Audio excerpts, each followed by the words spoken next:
Welcome students, class 12th के आज हमने आपके 100% बोर्ड पैटर्न के अनुसार उन 20 क्वेश्चंस का कलेक्शन किया है जो आपके एग्जाम में आपको पेपर ओपन करते ही सबसे पहले नजर आएंगे।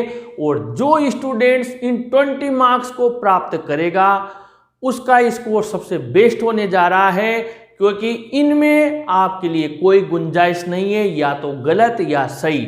ये है आपके आने वाले एमसीक्यूज जो आपके फ्लेमिंगो और उसके साथ में आपके जो फ्लेमिंगो में से पोइट्री पार्ट है और आपका ग्रामर पार्ट है उसमें से आपके लिए आने जा रहे हैं। आइए मैं आपको साथ ही तैयारी भी करवाता हूं और आप अपना मूल्यांकन करें, अपना स्कोर भी साथ में देखें। अभी आप किस स्थिति में हैं, आपको भी समय है। अगर कहीं आपको कमी नजर आती है तो प्लीज आप उस जगह जरूर मेहनत कीजिए ताकि हम इन 20 मार्क्स को पूरे में से पूरे मार्क्स लेकर आ पाएं। पहला क्वेश्चन मैंने आपके द लास्ट लेसन चैप्टर से लिया है। क्वेश्चन आपको सामने नजर आ रहा है। For the last 2 years where did all the bad news come from, यानी पिछले 2 सालों से बुरी जो न्यूज थी वो कहां से आई थी। 4 ऑप्शन आपके सामने हैं, the bulletin board, town hall, school और मिस्टर हेमल्स हाउस। 4 ऑप्शन है आपके पास में इस समय शुरू हो चुका है। आप अपना स्कोर 20 क्वेश्चन का जरूर नोट करें कॉपी पेन से और लास्ट में जरूर मैच करें आप कितने मार्क्स प्राप्त कर पाए हैं। इसका आंसर आपने जरूर नोट कर लिया होगा और इसका करेक्ट आंसर है ए, द बुलेटिन बोर्ड, यानी आपको ए इसमें फिल करना है। आगे बढ़ते हैं question number 2। What did the man from Udupi pray for when he was young. ये आपके लॉस्ट स्प्रिंग चैप्टर से लिया है, यानी उद्दीपी का व्यक्ति जब युवा था तब वो किस चीज की प्रार्थना करता था। 4 ऑप्शन आपके सामने दिए हुए हैं, a pair of trousers, a little money, an opportunity to study in a school और a pair of shoes. 4 option आपके सामने हैं। बस आपको उतना ही समय मिलेगा जितना समय मैं आपको दे रहा हूं, क्योंकि आपको बाकी पेपर भी काफी लेंथी आएगा, बड़ा आएगा तो उसे भी सोल्व करना है। इतना सा टाइम आपके पास है, उसी में आपको ये सोल्व करना है। आपका आंसर अब जरूर आ जाना चाहिए। मैं इसका आंसर बताने जा रहा हूं और इसका सही आंसर है D, a pair of shoes. आगे बढ़ते हैं क्वेश्चन नंबर 3 में। Douglas practised in the pool. Douglas वो YMCA पूल में जाकर प्रैक्टिस करता था। कितने समय तक वो प्रैक्टिस करता था, मतलब एक सप्ताह में कितने दिन वो वहां जाता था। एक सप्ताह में वंस अ वीक, एक बार, 5 days अ वीक, सप्ताह में 5 दिन तक जाता था, ट्वाइस अ वीक, सप्ताह में 2 बार, थ्राइस अ वीक, सप्ताह में 3 बार जाता था। आपके सामने चारों ऑप्शन हैं, आप अपना सही आंसर जरूर नोट करें। इसमें आप क्या फिल कर रहे हैं, और इसका सही आंसर है बी, 5 days अ वीक। इसके बाद में हम आगे बढ़ते हैं। क्वेश्चन नंबर आपके हैं 4। Douglas took the service of the instructor to learn to swimming from, यानी विलियम डगलस था, आपको पता होगा, वो तैरना सीखना चाहता था और उसने एक इंस्ट्रक्टर भी मदद के लिए लगाया था, उसकी सेवाएं ली थी। तो वो इंस्ट्रक्टर उसने कौन से महीने से कौन से महीने तक उसने रखा था और इस बीच में उसने उसको तैरना सिखाया था, उसको परफेक्ट स्विमर बनाया था। 4 महीने आपके सामने हैं, आप इनका सही आंसर सेलेक्ट करें। चारों जो आपके ऑप्शन दिए हुए हैं, चारों ये आपके सामने दिए हुए हैं, आप देख लीजिए। March to July, October to April, April to October, October to May. 4 option हैं और इसका सही आंसर है बी, अक्टूबर टू अप्रैल। अब आगे बढ़ते हैं हम आपके क्वेश्चन नंबर 5 में। The name of the iron masters wife was, जो आयरन मास्टर था उसकी वाइफ का नाम क्या था। 4 ऑप्शन है, एडला, एल्सा, एलिजाबेथ, एवलिन। 4 ऑप्शन आपके सामने हैं उसकी पत्नी का नाम क्या था इन चार में से? जब उसने उस फेरी वाले से कहा था कि मेरी पत्नी अब मर चुकी है, क्या नाम लिया था उसने? आपके सामने ऑप्शन है, आंसर फिल कीजिए और इसका सही आंसर है सी, एलिजाबेथ। आगे बढ़ते हैं क्वेश्चन नंबर 6 में।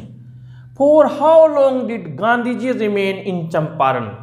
आपको पता है पूरे घटनाक्रम में चंपारण ही इस पाठ का मुख्य हिस्सा है और गांधी जी इंडिगो की समस्या का समाधान करने के लिए वहां गए थे। कितने महीने तक वो वहां ठहरे थे? आपके सामने चार ऑप्शन हैं, 10 मंथ्स, 7 मंथ्स, 8 मंथ्स, 11 मंथ्स। आप अपना आंसर का चुनाव कीजिए, कितने महीनों तक वो वहां ठहरे थे? और इसका सही आंसर है बी, 7 मंथ्स। इसके बाद हम आगे बढ़ते हैं question number 7। Gandhi ji decided to go first to? Gandhi ji ने पहले जाने का निर्णय किया था। Which was in route to Champaran? जो चंपारण के रास्ते में पड़ता था वहां गांधी जी ने पहले जाने का निर्णय किया था। ना चंपारण नहीं गए, पहले उस जगह पर गए थे टू ऑब्टेन, प्राप्त करने के लिए, मोर कंप्लीट इंफॉर्मेशन, और अधिक पूरी जानकारी प्राप्त करने के लिए उस जगह गए थे। पहले चंपारण नहीं गए, लेकिन वो स्थान चंपारण के बीच रास्ते में ही आता था। पटना, कानपुर, मोतिहारी, मुजफ्फरपुर, चार हैं आपके सामने, चारों ऑप्शन हैं। गांधी जी पहले इस स्थान पर गए थे, वो स्थान कौन सा है? और इसका बिल्कुल सही आंसर है और वो है डी, मुजफ्फरपुर। आगे बढ़ते हैं आपके question number 8। What is the familiar एक? ये माय मदर 866 पोएम से लिया है। वो ही जाना पहचाना दर्द, पेन, कष्ट क्या था? चार ऑप्शन है। हर childhood fear of losing her mother, उसके बचपन का भय उसकी माँ को खो देने का। बी, मदर्स वीक हेल्थ, माँ की बहुत कमजोर स्थिति थी, बहुत ही कमजोर स्वास्थ्य था। टू गो अवे, माँ से दूर जाने का। और हर हेल्पलेसनेस, उसकी असहायपन का, यानी वो बिल्कुल असहाय थी माँ की मदद करने में। ये चार ऑप्शन आपके सामने हैं और आपने अपना आंसर लिख लिया है। इसका सही आंसर है A, her childhood fear of losing her mother. आगे बढ़ते हैं question number 9। Who lives at Cochin? Cochin में कौन रहता है? चार ऑप्शन है। पोइट, जो माय मदर 866 की कवि है कमला दास, वो रहती हैं। हर पेरेंट्स, उसके माता पिता रहते हैं। बोथ ए एंड बी, यानी कवि और उसके माता पिता साथ रहते हैं कोचीन में। नन ऑफ देम, उनमें से कोई भी नहीं रहता है कोचीन में। ये चार ऑप्शन आपके सामने हैं, आप अपना आंसर सेलेक्ट कीजिए। इनमें से कोचीन में कौन रहता है, या कोई नहीं रहता है, या कवि रहता है, या उसके माता पिता रहते हैं, या साथ साथ रहते हैं। अपना आंसर लिखिए और इसका सही आंसर है पोइट, ए। आगे बढ़ते हैं question number 10। The map is a bad example as it makes one aware of. ये जो नक्शा, जो मैप लगा हुआ है वो स्लम क्लासरूम में, वहां पर ये जो नक्शा है ये बुरा उदाहरण है, क्योंकि ये ललचाता है या दिखाता है क्या? द ब्यूटीफुल वर्ल्ड, सुंदर संसार, क्लीनर लेन्स, स्वच्छ गलियां, द पॉलिटिकल स्ट्रक्चर, राजनीतिक ढांचा, द सिविल डिजाइन, और सिविल डिजाइन को। इनमें से क्या है, क्यों बुरा बताया गया है उस मैप को? आप अपना आंसर सेलेक्ट कीजिए चार में से, और इसका सही आंसर है, ये दिखाता है द ब्यूटीफुल वर्ल्ड, यानी इसका आएगा ए, क्योंकि ये सुंदर वस्तुएं, सुंदर संसार उन बच्चों को ललचाती है। आगे बढ़ते हैं question number 11। Man needs to learn a lesson from. ये आपके हमने कीपिंग क्वाइट से लिया है। इंसान को एक पाठ मिलता है, एक शिक्षा मिलती है, कहाँ से? सन से, सूरज से, मून, चंद्रमा से, अर्थ, पृथ्वी से, स्टार्स, तारों से कौन हमें शिक्षा देता है? इस टाइप का क्वेश्चन मैंने पिछले वीडियो में भी आपको दिया था, ये फिर रिपीट लिया है क्योंकि मोस्ट इंपॉर्टेंट क्वेश्चन है और जरूर आपने आंसर फिल कर लिया होगा। इसका सही आंसर है सी, अर्थ। आगे बढ़ते हैं, question number 12। A thing of beauty poem is composed by. A thing of beauty कविता की रचना की है, यानी इसके पोइट का नाम पूछा है आपसे। John Keats, Pablo Neruda, Stephen Spender, John Donne. 4 option आपके सामने हैं। अ थिंग ऑफ ब्यूटी के कवि कौन है? अधिकतर स्टूडेंट्स को जरूर, जिन्होंने पोएम्स और पोइट्स के नाम जो कि मोस्ट इंपॉर्टेंट है, किसी भी कविता का कवि आपसे पूछा जा सकता है, इसलिए इन्हें अच्छे से याद कर लें। और इसका सही आंसर है ए, जॉन कीट्स। अब हम बाकी के वो 8 क्वेश्चंस जो आपके ग्रामर पार्ट से आएंगे उन्हें भी देख लेते हैं। अब हमारे क्वेश्चन नंबर 13 से ग्रामर पार्ट स्टार्ट होता है और यहाँ पर आपके सबसे पहले सिंथेसिस के क्वेश्चंस दिए हुए हैं। पहला जो आपकी यानी 13 नंबर का क्वेश्चन है, लेकिन ग्रामर का पहला क्वेश्चन है a bird keeps flying it involves risks. यहाँ पर आपके 2 ऑप्शन ब्रैकेट में दिए जाएंगे और आपको उनको इसमें फिल करना है। एक चिड़िया कीप्स फ्लाइंग, उड़ना जारी रखती है। इट इन्वॉल्व्स रिस्क्स, भले इसमें खतरा होता है, रिस्क होती है। आप देखिए इसमें जो सही आंसर आएगा और आप अपना आंसर का चुनाव कीजिए सही आंसर का।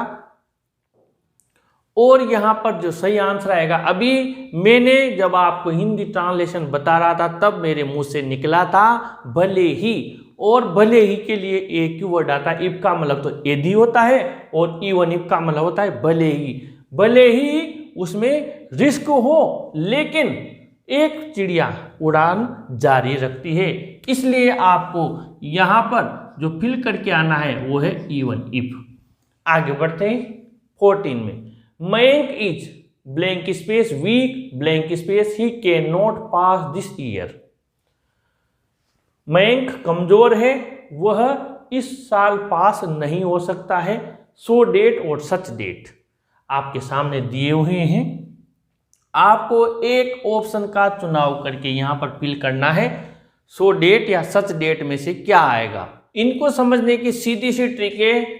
सो डेट का मतलब होता है इतना की, और सच के बाद में आपको ज्यादातर जो आपके अल्फाबेट है उसका ए मिलेगा, जो हम ABCD का ए मिलेगा अधिकतर में, और इसका मतलब होता है इतना की। तो आप इस क्लू से भी काम चला सकते हैं कि मयंक इज सो वीक, इतना कमजोर है, डेट की ही can not pass this year, यानी इसका ट्रांसलेशन इसमें बिल्कुल परफेक्ट आ रहा है।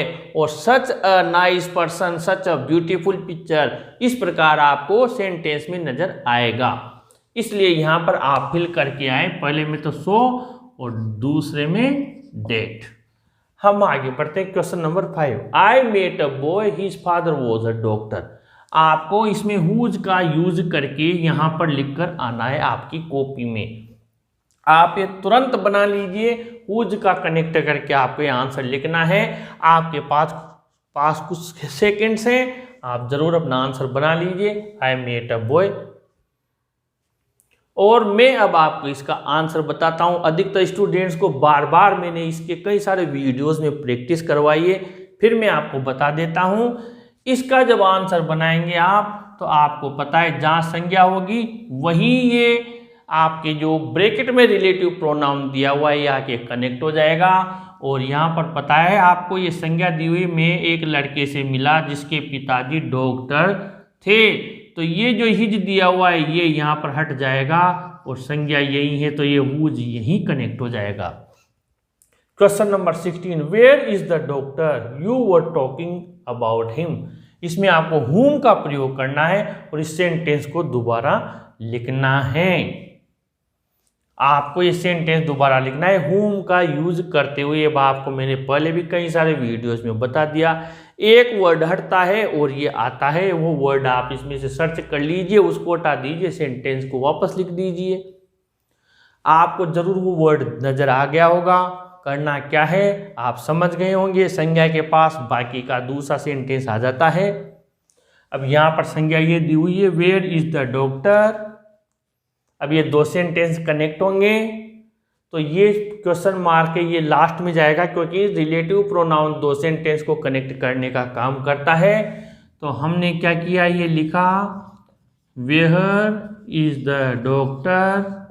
अब आप समझ गए होंगे क्या हटाएंगे हम, whom को लगाते हैं तब हिम हर देम हटा देते हैं, यानी ये हिम हट जाएगा। डॉक्टर यहाँ है तो पूरा सेंटेंस यहीं से कनेक्ट हो जाएगा। तो ये हमने यहाँ पर whom लिख दिया, whom you were talking, और फिर इसके बाद भी हमने लिखा about, केवल हिम हटा दिया, क्वेश्चन मार्क लगा दिया। अब दो सेंटेंस एक हो गई इसलिए क्वेश्चन मार्क लास्ट में चला गया। Question number 17, the thief the house and took away 2 boxes. ये प्रेजल वर्ब से आपके दो दी जाएंगी, एक को आपको सही वाले को लिखकर आना है। चोर घर में अंदर आ गया और 2 बक्से चुरा कर ले गया, भाग गया। ब्रोक इन टू, किसी घर में चोरी करना, जबरदस्ती चोरी की इरादे से अंदर घुसना, वो प्रेजल वर्ब है।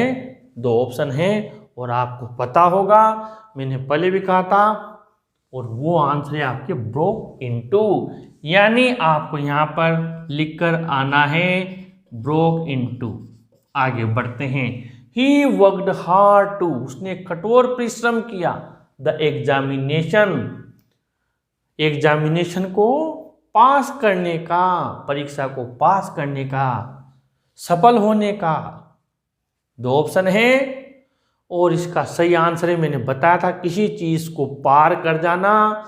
वो आपने जंगल के लिए भी पढ़ा था, थ्रू मीनिंग काम में आता है, और यहाँ भी गेट थ्रू आता है। उस बाधा को पार कर जाना, परीक्षा की बाधा को पार कर गया, इसलिए यहाँ पर आपके आएगा गेट थ्रू। अब इसके बाद आगे बढ़ते हैं। चेयर आर मेड, यहाँ चेयर्स लिख देते हैं, चेयर्स आर मेड वुड। कुर्सियां लकड़ी की बनी होती है, लकड़ी से बनी होती है। फ्रॉम और वुड 2 दिए हुए हैं। लकड़ी से कुर्सियां बनाई जाती है, लकड़ी की कुर्सियां बनाई जाती है। कुर्सियां लकड़ी से बनाई जाती है, लकड़ी की बनाई जाती है। और बनाने के लिए फ्रॉम और ऑफ दोनों आते हैं। आप इसके लिए प्रीपोजिशन के वीडियो देखें अपने, कहाँ पर फ्रॉम आता है, कहाँ पर ऑफ आता है, दोनों आते हैं किसी चीज़ को बनी होने के लिए।